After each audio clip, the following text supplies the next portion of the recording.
بسم الله الرحمن الرحیم. نن زمونږ د طریقة العصریه د اولې حصې 169 نمبر درس دی، یو سل یو کم اویا، او الدرس الحادي والاربعون یو څلوېښتم نمبر درس دی. سبق نمبر 169 دی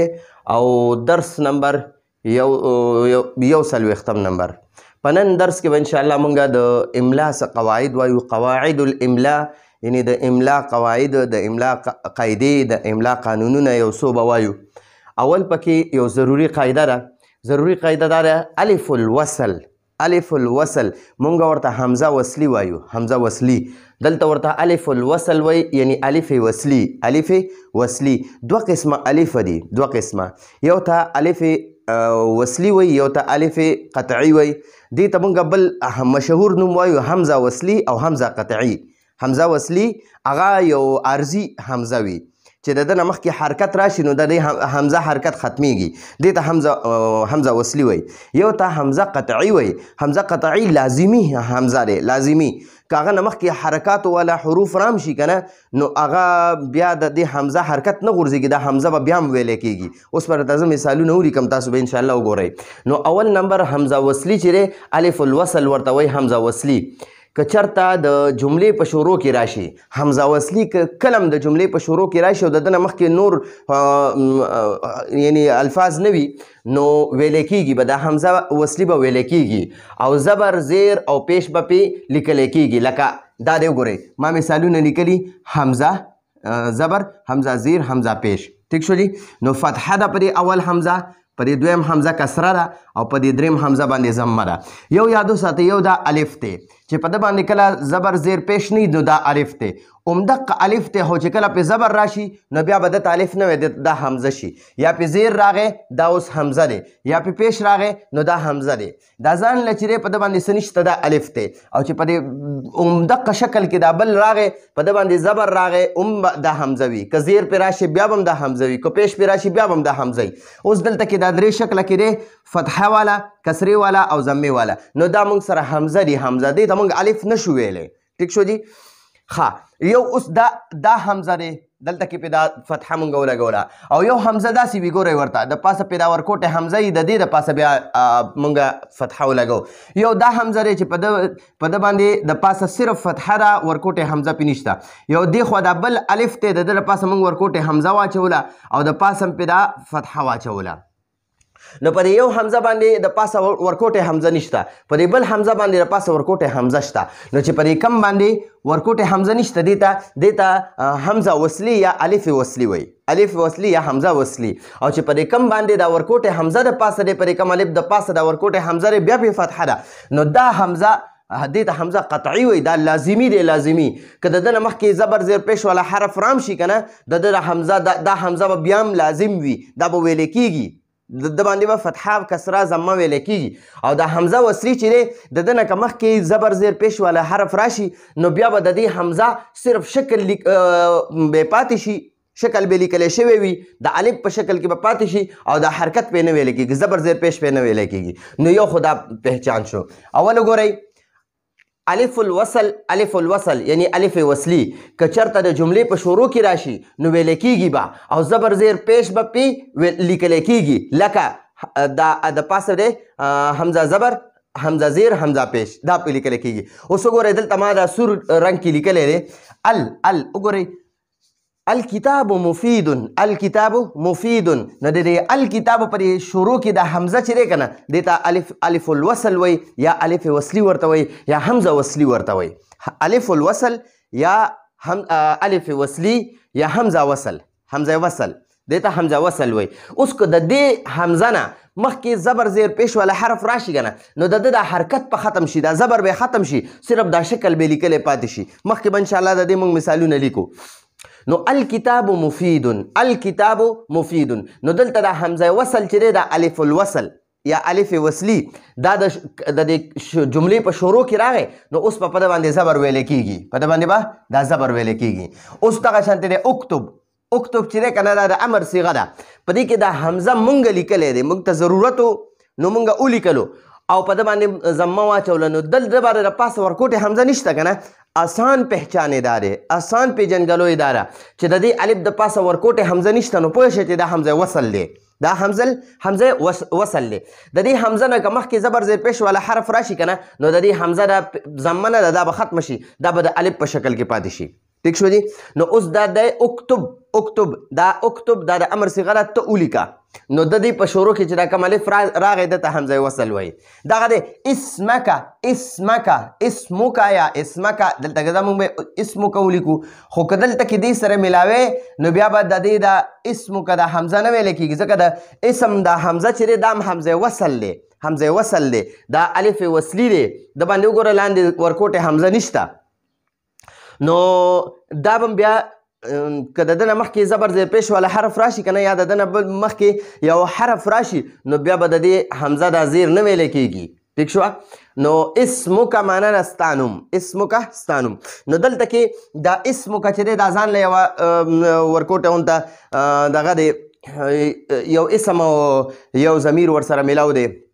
نو دا اسمک معنا دا ده د دې اسمک په دې شروع کې چې را کوم حمزه راغی دا حمزه دا الف وصلي دی او دته حمزه وصلی مو وای الف الوصل مرته وای ٹھیک شو الف الوصل الف وصلی حمزه وصلی نو دا اوس موږ سره حمزه وصلی دی اجلس دا اجلس هم د امر صيغه ده د دې په شروع کې چې راکم حمزه دی دا موږ سره الف وصلی دی یا حمزه وصلی دی که د دې اجلس نه مخکې یو بل حرف راغی که نه نو د دې اجلس د حمزه چې دی د ده دا زیر به نه ویلی کېږي او دا شکل به پاتې وي ٹھیک شو دي نو بیا به دا اجلس نه ویلی کېږي د ده نه مخکې چې کوم حرف وي که نه نو هغې حرف سره دا جیم میلاویږي او دا الف به نه ویلی کېږي صرف شکل به پاتې وي علی الکرسی ته وګورئ دا علا دی او الکرسی دی الکرسی نو په دې ال کې دا حمزه نه دی حمزه دا الف شکل کې پاتې دی صرف الف پاتې دی دا الف وصلی دی ٹھیک شوه په ده باندې ځان له زبر خو چې دا کله دا لام مونږ د علا د لام سره ملاو کو که نه نو علل شو علل نو دا حمزه به صرف دا حرکت پې ختم شي او د الف په شکل کې به پاتې شي نو دا به اوس مونږ وایو علل کرسی على الكرسي نو الف وصلی یا حمزه وصلی هغه حمزه ته وایي چې د ده نه مخکې زبر زیر پیش والا حرف راشي که نه او د دې حمزه نه د هغه زبر زیر پیش ختم کړي ٹھیک شو صرف یو دغه شان دا سور رنګ کې پاتې شو الف پاتې شو د الف په شکل کې پاتې شي ما تاسو ته یو الف وي که نه یو حمزه وي دا زبر والا زیر والا پیش والا دا حمزه دی دا اوس حمزه دی ٹھیک شو ځکه چې په دې باندې حرکات راغلل زبر زیر پیش پې راغی او چې دا کم باندې زبر زیر پیش نشته نو دا الف دی نو حمزه وصلی چې دی که نه د ده نه مخکې چې زبر زیر پیش والا حرف راشي نو دا حمزه وصلی چې دی دا به د الف په شکل کې پاتې شي د ده حرکت به ختم شي ٹھیک شو نو علی الکرسی کرسی باندې اجلس علی الکرسی اجلس په شروع کې دا حمزه وصلی دی دا علی الکرسی علی د الکرسی پر شروع کې دا حمزه الف دا حمزه وصلی دی د اسمک په شروع کې دا حمزه وصلی دی د اکتب په شروع کې حمزه وصلی دی او د الکتاب په شروع کې دا حمزه چې دی دا حمزه وصلی دی یا الف وصلی دی الف وصلی ته حمزه وصلی هم وایي الف وصلی ته وګوره دا الف وصلی دی که نه الف الوصل یا الف وصلی دی الف الوصل یا حمزه وصلی ته دته حمزه وصلی م وایي دی الف الوصل یا الف وصلی الف الوصل یا الف وصلی ته مشهور نوم حمزه وصلی دی او حمزه وصلی هغه چې د ده نه مخکې حرکت والا حرف راشي که نه نو دا حمزه وصلی د الف شکل کې پاتې شي هغه حمزه واری ختم شي هغه زبر زیر پیش ته ختم شي ٹھیک شو جی ما تاسو ته ووي دا الف ته دام الف ته دام الف ته خو دته اوس موږ الف نشو ویلی دا د دې زبر زیر پیش د وجې نه موږ سره حمزه شو دا زبر زیر پیش د وجې نه موږ سره دا حمزه شو او دا چې کوم اوس دلته کې په ده باندې زبر زیر پیش نشته نو دا الف ته الف او حمزه کې فرق دا دی چې په الف باندې به زبر زیر پیش نه او په حمزه باندې به زبر زیر پیش وي نو کله چې د دې حمزه نه دا زبر یا زیر یا پیش ختم شي نو دا به الف شي دا بیا الف شو ٹھیک شو جی او یو د حمزه خپل شکل دی که په ده زبر زیر پیش وي او که نه وي دا حمزه دی په زبر زیر پیش که وي او که نه وي دا حمزه دی نو دا الف چې دی که نه دا به د حمزه وصلي د پاسه راځي حمزه وصلي حمزه قطعي د پاسه حمزه قطعي د پاسه همدا الف وي که زبر وي نو بیا به هم د دې الف د پاسه د حمزه وي ٹھیک شوه که پیش وي نو بیا به هم په دې الف د پاسه د حمزه وي او که زیر وي که نه زیر داسې زیر د دې الف د حمزه قطعي باندې زیر وي نو بیا به د دې حمزه د لاندې نه حمزه ولیکي ورکوټې او بیا به په دې باندې زیر ولګي ټیک شوه نو دا هم موږ سره حمزه وصلي باز شو اوس وایي خو که چرته دې الف وصلي نه مخکې وګوره همدغه زړه خبره اوس راله خو که چرته دې الف وصلي نه مخکې بل متحرک حرف وي متحرک معنا حرکت والا حرکت زبر زیر پیش ته وایي نو که زبر زیر پیش والا بل د دې الف وصلي نه مخکې بل زبر زیر پیش والا حرف وي که د الف وصلي نه مخکې یو بل حرف وي هغه باندې زبر زیر پیش وي هغه متحرک وي متحرک معنا چې زبر زیر پیش پې وي چې دې الف وصلي سره ملاو وي د الف وصلي سره ملاو وي نو بیا به دا الف وصلي نه ویلی کېږي او په ده به حرکات هم نه راځي حرکات به پې نه راځي یعنی زبر زیر پیش به پې نه راځي ټیک شوه لکه دلته حمزه زبر حمزه زیر حمزه پیش لکه ان الکتاب مفید دلته کې ګورئ الکتاب مفید دی که نه او دلته کې دی ان الکتاب مفید نو دلته کې مما هغه حمزه دی هغه پخوانی حمزه دی چې کوم هلته کې الکتاب مفید خو الکتاب مفید هلته کې هغه ال مونږ ځکه ویلو چې د جملې په شروع کې دا الف وصلي راغلی دلته الف وصلي راغی خو د جملې په شروع کې نه دی د دې جملې شروع کې چې دی ان دی ان نو د دې ان دا زبر نه دی دا ډایرکټ د لام سره ملاو شو د دې الف حرکت ختم کو د الف حرکت ختم کو د الف د الف په شکل کې پاتې شو ٹھیک شو د الف باندې ختمیږي صرف به د ده نه زبر زیر پیش ختمیږي د الف وصلي چې دی که نه دا به پوره نه ختمیږي د ده نه به صرف زبر زیر پیش ختمیږي که د ده نه مخکې حرکت والا حرف راغی اوس وګورئ دلته کې زبر شته دی الکتاب مفید ځکه جملې په شروع کې راغی د نه مخکې بل حرف نه او دلته کې وګورئ د دې ال ته وګورئ د دې ال په دې شروع کې چې دا کوم حمزه دی که نه دې ته الف وصلي وایي یا حمزه وصلي ورته وایي د دې حمزه وصلي نه مخکې دا ان راغی ان د دې ان د وجې نه د دې الف هغه کوم زبر زیر پیش شو که نه یعنې د دې الف هغه حمزه والی ختم شو صرف د الف په شکل کې پاتې شو خو دا به د الف په شکل کې ضرور لیکلی کېږي او حرکت به پې نه ویلی کېږي ځکه د ده حرکت د دې ان د وجې نه ختم شو نو دا ان چې دی ډایرکټ د لام سره ملو شو دا الف د الف په شکل کې پاتې شو نو دا به موږ وایو ان الکتاب مفید نو کله چې د الف حمزه والی ختم شي د الف زبر زیر پیش ختم شي که نه نو پوه شه چې دا هغه الف وصلي دی یا حمزه وصلي دی حمزه قطعي نه دی قطعي معنا ده لازمي چې هغه نه مخکې که زبر زیر پیش والا حرف وي او که نه وي نو هغه به ویلی کېږي هغه ته حمزه قطعي وي او حمزه وصلي هغې ته وایي چې هغه لازمي نه وي که د ده نه مخکې زبر زیر پیش والا حرف راغی نو بیا به د دې حمزه وصلي یا د الف وصلي د ده هغه زبر زیر پیش به ختم شي نو د دې ان د وجې نه د دې الف هغه حمزه والی ختم شو زبر زیر پیش ختم شو ټیک شوه نو دا به موږ وایو ان کتاب مفید دلته کې به موږ وی الکتاب مفید دلته به ال وی حمزه به وی او دلته به حمزه نه ویل کېږي موږ به دلته کې وایو ان الکتاب مفید داسې نشو ویلی ان الکتاب مفید ان الکتاب مفید نشو ویلی د دې ال د حمزه ته د حمزه حرکت ختم شو ان الکتاب مفید اوس دغه شانتې دی دلته کې دلته اکتب تو لیکه او دلته موږ وایو وکتب نو ګوره د دې حمزه هغه شکل خو پاتې شو خو هغه الف په شکل کې د حمزه پاتې شو او حرکت ختم شو ځکه چې د دې الف نه مخکې بل حرکت والا زبر زیر پیش والا حرف راغی زبر والا حرف راغی نو دا به اوس موږ وایو وکتب او اسم دلته کې اسمک و که نه اسمک نو دلته کې هم د دې حمزه د دې اسم هغه حمزه نه دی دا حمزه وصلي دی الف وصلي نو د ده نه مخکې زیر والا حرف راغی د دې الف زبر زیر پیش ختم کو ٹھیک شو نو دا د الف په شکل کې پاتې شو نو دا به موږ وایو وقت بسمک دا به موږ داسې نه وایو وکتب اسمک به نه شو ویلی وکتب اسمک به نه وایو وقت بسمک به وایو بسمک د دې الف هغه حرکت ختم شو ٹھیک شو دغه شان اجلسو موږ سره دلته اجلس د دې حمزه نه مخکې حرکت والا حرف نو نو موږ به دا حمزه ویلو اجلس پم ویلو دلته د دې حمزه نه مخکې زبر والا واو راغی نو اوس د دې حمزه هغه حرکت ختم شو حمزه والا حرکت ختم شو صرف د الف په شکل کې پاتې شو اوس به دا نه ویلی کېږي دا به موږ وایو وجلس علی الکرسی نو دا علا کې چې رقم الف دی دا الف وصلي دی ټیک شو جی نو الف وصلي هغه الف ته وایي چې د هغه د الف په شکل کې پاتې شي د مخکې حرکت والا حرف د وجې نه حرکت والا حرف ته مخکې راشي او د عدد الف هغه حرکت ختم کی نو پوه شه چې دا حمزه وصلی دی ٹھیک شو اوس الف القطع الف القطع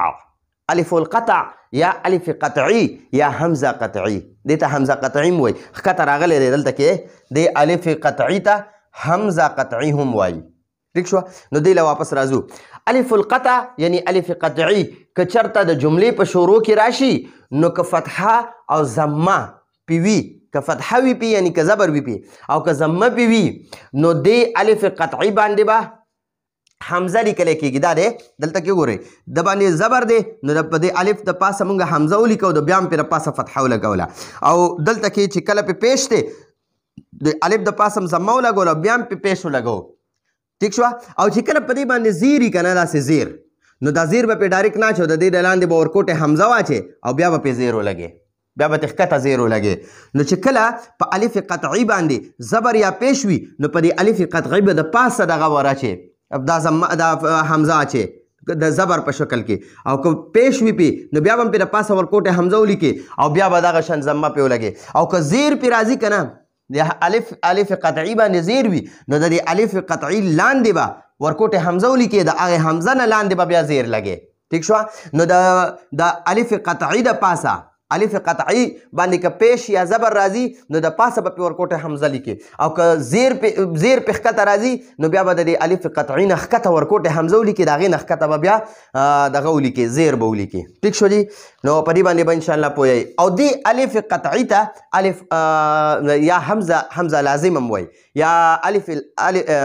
الف لازم هم ورته وایي او دا لازمي وي که د ده نه مخکې حرکت والا حرف وي او که نه وي دا به ویلی کېږي ټیک شو جي ښه دا دی کتاب لیکل لکه ام دی د حمزه باندې دلته کې ورکوټې حمزه د الف باندې موږ ورکوټې حمزه ولګو بیا هم پې ضمه ولګوله نو دلته پې ضمه ده نو موږ به پې پاسه ورکوټې حمزه واچو او دلته پې فتحه ده ابن نو چې فتحه ده هم پې موږ د پاسه ورکوټې حمزه ولګو نو د پیش په حالت چې کله په پیش راځي نو هم په ورکوټې حمزه را پاسه لګي او که زبر په راځي هم په د پاسه ورکوټې حمزه لګي او که زیر په راځي کنه نو بیا به ډایرکټ زیر نه لګي بیا به اول ورکوټې حمزه ولیکي بیا به د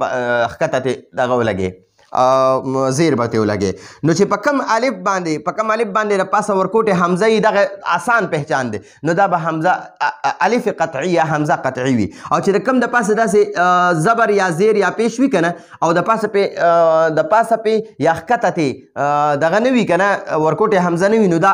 الف وصلي دی دا لازمي الف نه دی ټیک شوه لازمي نه دی دا د مخکې حرکت د وجې نه به د دا حرکت ختمیږي دا به د الف شکل کې پاتې کېږي خو دا الف قطعي چې دی دا به د الف شکل کې نه پاتې کېږي دا به همیشه دپاره همدغه شانتې حمزه وي ښه اوس وایي او کله چې په الف قطعي کسره وي الف قطعي باندې کسره وي یعنی زیر وي نو د الف قطعي لاندې به حمزه لیکلی کېږي لکه دا دی وګورئ الف مې لیکلی دی بیا ته ورکوټې حمزه دی بیا ته لاندې کسره لیکلی ده ٹھیک شو لکه اله دی د اله دا حمزه چې دی دا حمزه قطعي دی لازمي حمزه دی الف قطعي لازمي املا د دې املا دا حمزه چې دی دا حمزه قطعي دی الف قطعي دی قطعي لازمي الف دی لازمي الف نو د باندې د املا په دې الف باندې به زیر ویلی کېږي نو بیا به دې حالت کې د باندې موږ ورکوټې حمزه ولګو ښکته او بیا به ته لاندې زیر ولګو نو املا ټیک شوه وغیره الف قطعی ته حمزه قطعی هم وایي الف قطعی ته حمزه قطعی هم وایي نو ګورئ یو خو ما تاسو ته وي یو الف دی موږ سره چې زبر زیر پیش پې نه یو حمزه دی چې کله پې زبر راغی یا زیر پې راغی یا پیش پې راغی نو دا اوس موږ سره حمزه دی نو بیا د حمزه دوه قسمه دی حمزه موږ سره دوه قسمه دی یا به صرف داسې زبر والی یا به پې د پاسه ورکوټې دغه وي حمزه وي او بیا به پې الف وي نو دا صرف زبر والا چې دی دې ته حمزه وصلي وایي او چې دا الف دی او د پاسه پې حمزه دی او بیا ورکوټې بیا پې د پاسه زبر دی نو دې ته حمزه قطعي وایي اوس وګورئ دلته کې د حمزه دی په ده باندې صرف زیر دی نو دې ته حمزه وصلي وایي او دلته حمزه دی په ده باندې ورکوټې حمزه ښکته لګېدلې او بیا پې زیر دی نو دې ته حمزه قطعي وایي بره الف دی په ده باندې ضمه ده نو موږ د ضمې والا ته حمزه وصلي وایو او دلته کې الف دی موږ پې کوټې حمزه اچولې او بیا هم پې ضمه اچولې دې ته حمزه قطعي وایي حمزه وصلي باندې د پاسه حمزه نه او د حمزه قطعی باندې د پاسه ورکوټه حمزه یا تخکته ورکوټه حمزه وي د زیر په شکل کې په خکته ورکوټه حمزه او د زبر او پیش په شکل کې په پاسه ورکوټه حمزه وي نو دې ته حمزه قطعی وي څه ورته وي حمزه قطعی لازمی حمزه او دی یو ته حمزه وصلی وي چې کله د نمخ کې حرکت والا حرف راشي نو د دې حمزه وصلی هغه حرکت به ختمیږي او د حمزه قطعی نه کمخ کې زبر زیر پیش والا حرکت راشي نو د حمزه وصلی دا حرکت نه ختمیږي لکه مثلا ګوره اوس تاسو له مثال درکم رأس ته رأس رأسن نو دا اوس مونږه راسن نشو ویلی راسن دلته به مونږه د دې حمزه د حرکت وایو د جسم دی نو مونږ به دا وایو رأسن رأسن ٹھیک شو اوس دا قشانګره سأله سأله سأله نو ګورئ دلته هم دا حمزه چې دی دا حمزه قطعی دی دا ویلی کېږي مونږ دا سله نشو ویلی سأله به وی دا حمزه به ویلی کېږي ٹھیک شو یا دغه شان جزء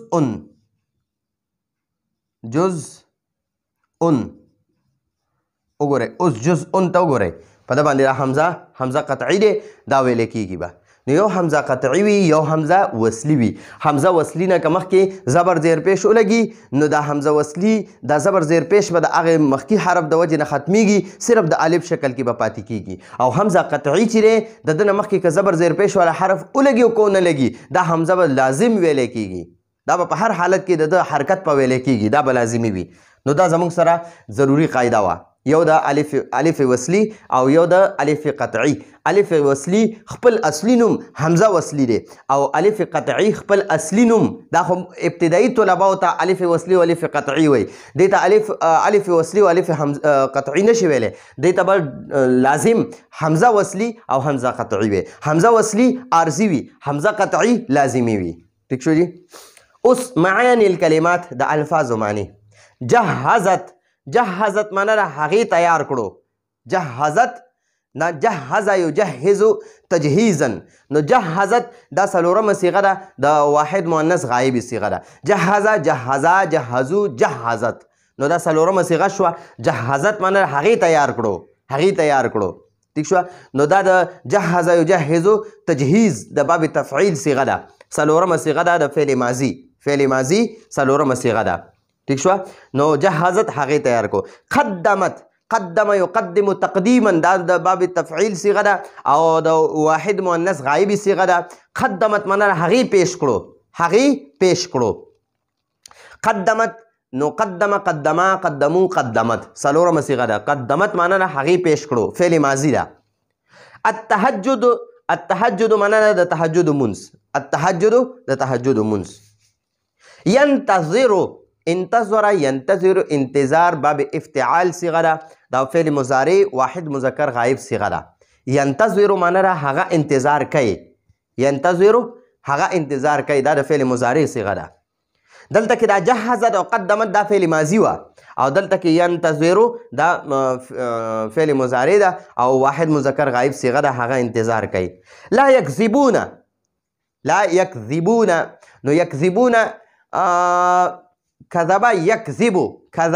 يكذب دا كذب يكذب د ضرب يضرب باب نه دی او يكذب معنی ده يكذبون معنی ده دا د جمع مذکر غایب صیغه ده هغه ټول سړي دروغ وایي لا يكذبون هغه ټول سړي دروغ نه وایي دا جمع مذکر غایب صیغه ده فعل مضارع لا يكذبون هغوی دروغ نه وایي لا يتجادلون جادل یجادلو تجادل یعنی جادل یجادلو مجادلتن باب مفاعله نه دی او یو بل ته دروغ ویل یا یو بل سره جګړې کول نو لا یتجادلون نو دا یتجادلون چې دی دا جمع مذکر غایب صیغه ده غایب صیغه ده د فعل مضارع نو لا یتجادلون هغوی یو بل سره جګړې نه کوي نو دا زمونږ د الدرس الحادي والاربعون یعنی یو څلوېښتم نمبر درس ضروري قاعده او د الفاظو معنی وي. نو ان شاء الله دې نه پس درس کې به مونږ د مفرداتو دغه املا کو او بیا به د جملو املا هم کو. نو راتلونکي درس پر اجازت غواړو. هذا هو المرام والله اعلم بحقیقة الكلام.